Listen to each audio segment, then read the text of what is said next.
Hi, I'm Denise Sheehan of Sage Spirit Coaching and Reiki. I'm the Conscious Evolution Coach, a Reiki Master Teacher. And I'm here to tell you a story today, and it is a sad, bittersweet story. It's a bit emotional for me. I'll get through that the best I can. But I wanted to tell it this way because in honoring of oral tradition in Native American history and culture and spirituality,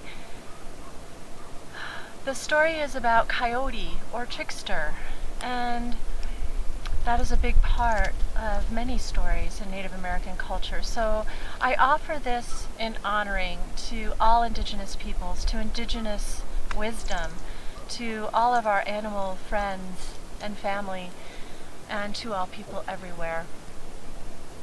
So this has been an amazing week. On Wednesday morning, I went for a walk with these two hooligans. And what happened was I heard them barking really frantically. And I began to race through the snow to get to them. And when I finally reached them, after crossing a couple barbed wire fences onto other people's properties and just feeling a sense of foreboding, I found them, and they were in a tree or near a tree, and there was a coyote cowering at the bottom of the tree. And I thought, oh no, this is not good. And the dogs were nipping at the coyote, not aggressively, but as if they were trying to encourage the coyote to get up or to play or something. And so the coyote, when he saw me, got frightened and started to run away, and I realized that the coyote had a trap on his leg, that the tether had broken somehow from wherever he was trapped, and he was in pain, and my dogs were chasing as if it was a game.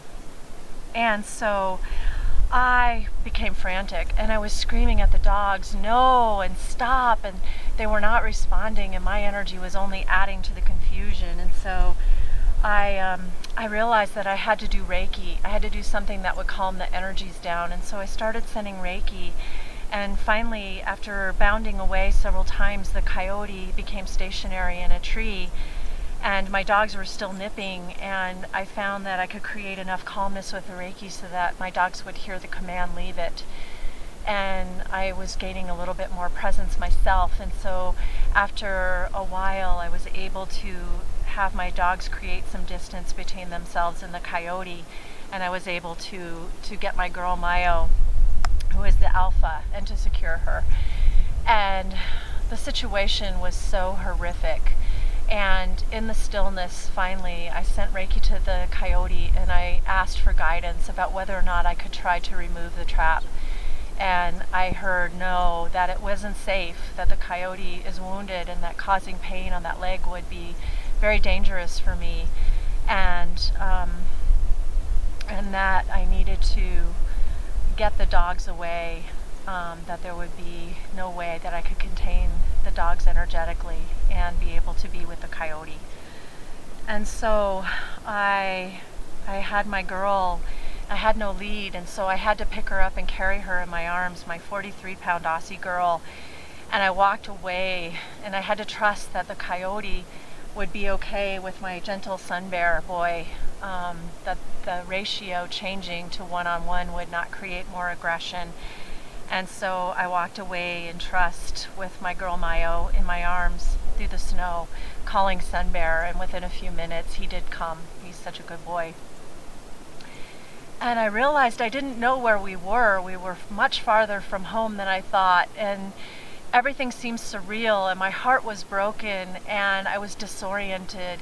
And we ended up having to cross about 6 fences coming back, and only 2 to get there. I could not understand this, and it was so far. So I think I walked at least a couple miles with Mayo in my arms, getting home.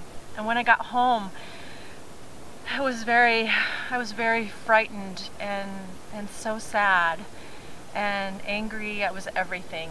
And so I reached out to friends and asked for help from my Facebook community to send Reiki and healing energies to the situation. And with wise counsel, I knew that I needed to cancel my morning appointments and just be with distance Reiki and the coyote to help the coyote. but also to help us, because the three of us were very traumatized, along with the other people who love us, who knew what we were going through. And so we did the Reiki, and during the Reiki, I felt myself connect so deeply with the coyote. I felt the fear of what was happening and the awareness of what would be. I felt the loneliness from being separated from the pack, and the cold and the hunger that was beginning to abate. I could feel all the sensations that the coyote felt. And then I remembered seeing the eyes of the coyote when we were so close to one another and I was sharing Reiki. I was only a foot and a half away from the coyote for much of the time, sharing Reiki, and I saw all this wonder and trust in the coyote, and I realized that I was like an angel or a spirit guide to that coyote, that there was some recognition there, that we were part of something bigger. And so even though it was very painful to carry that empathic energy cord with Coyote, I chose to do that because I knew that I would be offering comfort to Coyote. And so that night I could feel that bond even more strongly. I couldn't sleep, and I was just feeling the sensations of Coyote, and all the next day it was like that. And then at around noontime, even though I had the awareness that it would probably take a few days for the body of the coyote to have its process, and you know, I had even called the Department of Wildlife, but I had a feeling that they would not be able to find Coyote, or that I would even be able to find him. So I sensed that he was still there, but it was time to transition. And so I got the orders that I was to just be still and be with Coyote, and so that's what I did. And I sent distance Reiki, and I just intuited what it was that I was meant to do in that time. And I felt my energy body just become light and energy and go straight to the coyote and blanket that coyote with the love and the warmth that I could offer. And I felt the spirit of the coyote become light and pure energy too. And we became one, and we were dancing above the body of the coyote, and we were one with one another, and we were free of the body, of the sensations of the body. I could feel that upliftedness, that freedom. And Coyote told me, I am ready, and we just danced over the body, higher and higher, ascending as we went. And then I felt myself go into something like shamanic death rites with the coyote, helping the coyote disengage completely from the body. But I don't really remember it. I lost consciousness. It was all intuitive and instinctual, not rehearsed or planned. And at some point I regained consciousness, and I realized that I had to separate from the body of the coyote at that point. We were so close to Source. And so I thank Coyote and I thank Source, and I felt like I needed to cut the energy cords to Coyote body and to Coyote spirit, knowing that we had known each other before and we would know each other again. And so I gave my thanks and I cut the cords, and I came back into my body, and there I finished with distance Reiki to myself to help with my own healing journey. And I felt the suffering deep in my bones, what I had felt on behalf of the coyote and what I had felt for my own self, my own heartbreak. And then I felt the suffering extend out to people who feel like they need to control nature, that they are so frightened that they need to do something.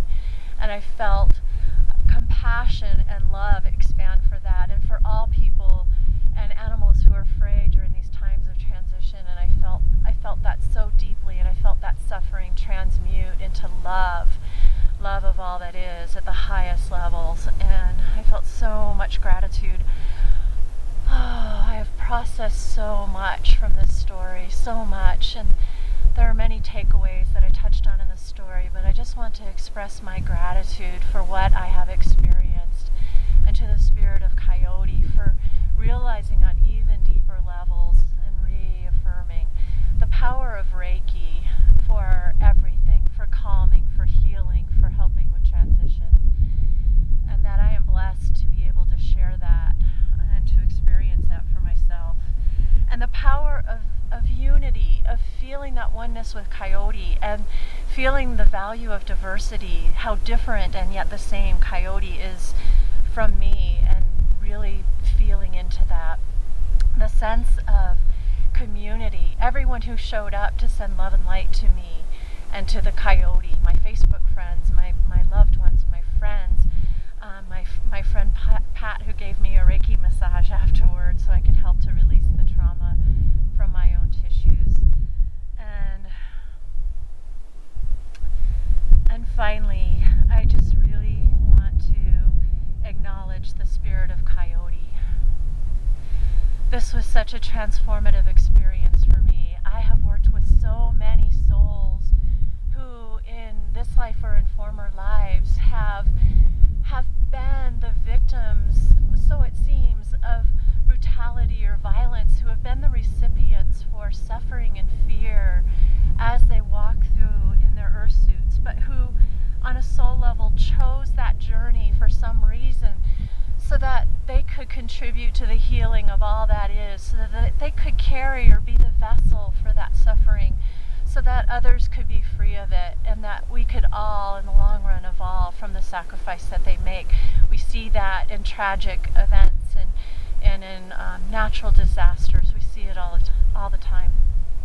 And we have for generations, and for centuries, and for millennia. I have so much gratitude for Coyote for being one of those souls, and I am changed by this story.